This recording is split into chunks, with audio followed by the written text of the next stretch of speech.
জুলাই গণঅভ্যুত্থানে ক্ষমতাচ্যুত আওয়ামী লীগ সরকারের আমলে পুলিশ বাহিনীতে নিয়োগ পাওয়া ৯,৫০০-এর বেশি সদস্যের নিয়োগ প্রক্রিয়া খতিয়ে দেখার সিদ্ধান্ত নিয়েছে সরকার। তাদের নিয়োগ যাচাই বাছাই করে তদন্তের জন্য পুলিশ সদর দপ্তরকে ইতিমধ্যে নির্দেশও দেওয়া হয়েছে।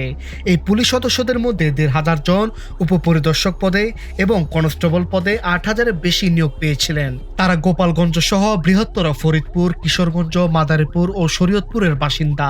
অভিযোগ রয়েছে তাদের অনেকে আওয়ামী লীগ ও এর সহযোগী সংগঠনের নেতাকর্মী অথবা দলীয় রাজনীতির সঙ্গে সংশ্লিষ্ট পরিবারের সদস্য। স্বরাষ্ট্র মন্ত্রণালয়ের সূত্র জানায়, ক্ষমতাচ্যুত আওয়ামী লীগ সরকারের আমলে জেলা কোঠা লঙ্ঘন এবং স্থায়ী ঠিকানার তথ্য গোপন করে রাজনৈতিক প্রভাবে অনিয়মের মাধ্যমে এসব উপপরিদর্শক ও কনস্টেবলকে নিয়োগ দেওয়া হয়ে থাকতে পারে। স্বরাষ্ট্র মন্ত্রণালয়ের মাধ্যমে পুলিশ সদর দপ্তর এসব নিয়োগ যাচাই বাছাই করবে। অসঙ্গতি পেলে ব্যবস্থা নেওয়া হবে। এই বিষয়ে জানতে চাইলে স্বরাষ্ট্রমন্ত্রী সালাউদ্দিন আহমদ বলেন, বিগত সরকারের আমলে পুলিশের নিয়োগে বিভিন্ন পর্যায়ে জালিয়াতের ঘটনা ঘটেছে। অনেকে স্থায়ী ঠিকানা পরিবর্তন করে ও অনিয়মের মাধ্যমে নিয়োগ পেয়েছেন। বিষয়গুলো তদন্তের জন্য পুলিশ সদর দপ্তরকে নির্দেশ দেওয়া হয়েছে। পাশাপাশি তদন্তে যেন কারো প্রতি অন্যায় বা জুলুম করা না হয় সে বিষয়ে সতর্ক থাকতে বলা হয়েছে। ভবিষ্যতে যাতে এ ধরনের অনিয়ম করার সাহস কেউ না পায় সেই লক্ষ্যে এই উদ্যোগ নেওয়া হয়েছে। স্বরাষ্ট্র মন্ত্রণালয়ের সংশ্লিষ্ট শাখার একজন ঊর্ধ্বতন কর্মকর্তা বলেন, স্বরাষ্ট্রমন্ত্রী তার দ্বিতীয় বৈঠকে পুলিশের এসব নিয়োগ প্রক্রিয়া যাচাইয়ের নির্দেশ দিয়েছিলেন। এই তদন্ত করবে মূলত পুলিশ সদর দপ্তর এবং এই বিষয়ে যে কোনো সহায়তা দেবে স্বরাষ্ট্র মন্ত্রণালয়।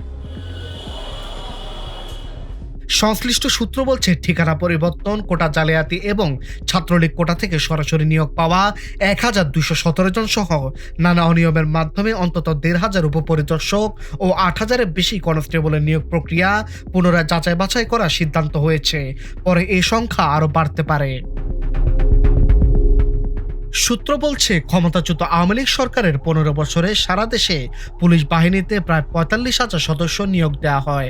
তাদের মধ্যে উপপরিদর্শক অন্তত ১০,০০০ ও কনস্টেবল পর্যায়ে ৩৫,০০০। বিএনপি ও সমমনা রাজনৈতিক দলগুলোর দীর্ঘদিনের অভিযোগ ছিল, বিগত আওয়ামী লীগ সরকার দলীয় লোকজনকে পুলিশ বাহিনীতে নিয়োগ দিয়েছে। পুলিশকে দলীয়করণের মাধ্যমে রাজনৈতিক কাজে অর্থাৎ বিরোধী রাজনৈতিক দলের নেতাকর্মীদের ধরপাকড়, গুম, হত্যা, নির্যাতন ও দমন পীড়নে ব্যবহার করেছে।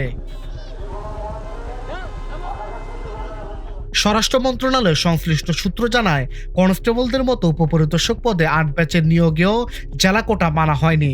গোপালগঞ্জ, ফরিদপুর ও মাদারীপুরের প্রার্থীদের বেশি নিয়োগ দেওয়া হয়। অন্য জেলার নিয়োগের ক্ষেত্রে প্রাধান্য দেওয়া হয়েছিল আওয়ামী লীগ ও এর সহযোগী সংগঠনের নেতাকর্মী এবং দলীয় রাজনীতির সঙ্গে জড়িত পরিবারের সদস্যদের। সার্বিক বিষয়ে সদ্য বিদায় পুলিশের মহাপরিদর্শক বাহারুল আলম আজকের পত্রিকাকে বলেন, সচিবালয়ে এক বৈঠকে স্বরাষ্ট্রমন্ত্রী বিগত সময়ে অনিয়ম ও রাজনৈতিক মাধ্যমে নিয়োগ পাওয়া পুলিশ সদস্যদের নিয়োগ প্রক্রিয়া যাচাই বাছাই করে দেখার নির্দেশ দিয়েছেন। কোনো ধরনের অসঙ্গতি পাওয়া গেলে ব্যবস্থা নেওয়া হবে। ইতিমধ্যে মন্ত্রীর বার্তা পুলিশ সদর দপ্তরে পৌঁছে দেওয়া হয়েছে। তদন্ত কমিটি গঠন করে নিয়োগ যাচাই বাছাই করবে পুলিশ সদর দপ্তর। পুলিশ সদর দপ্তরে খোঁজ নিয়ে জানা যায়, ১৫ মার্চ এক অফিস আদেশে জালিয়াতের মাধ্যমে নিয়োগ পাওয়া ট্রেনি রিক্রুট কনস্টেবলদের শনাক্ত করার নির্দেশ দেওয়া হয়েছিল। এই জন্য সংশ্লিষ্ট জেলা পুলিশ সুপারকে প্রধান করে ৪ সদস্যের একটি তদন্ত কমিটি গঠনের বিষয়টিও এতে জানানো হয়েছে। অতিরিক্ত ডিআইজি মোহাম্মদ আবু হাসানের সই করা ওই অফিস আদেশ দেশের সব জেলা পুলিশ সুপারদের পাঠানো হয়েছে। ডেস্ক রিপোর্ট, আজকের পত্রিকা।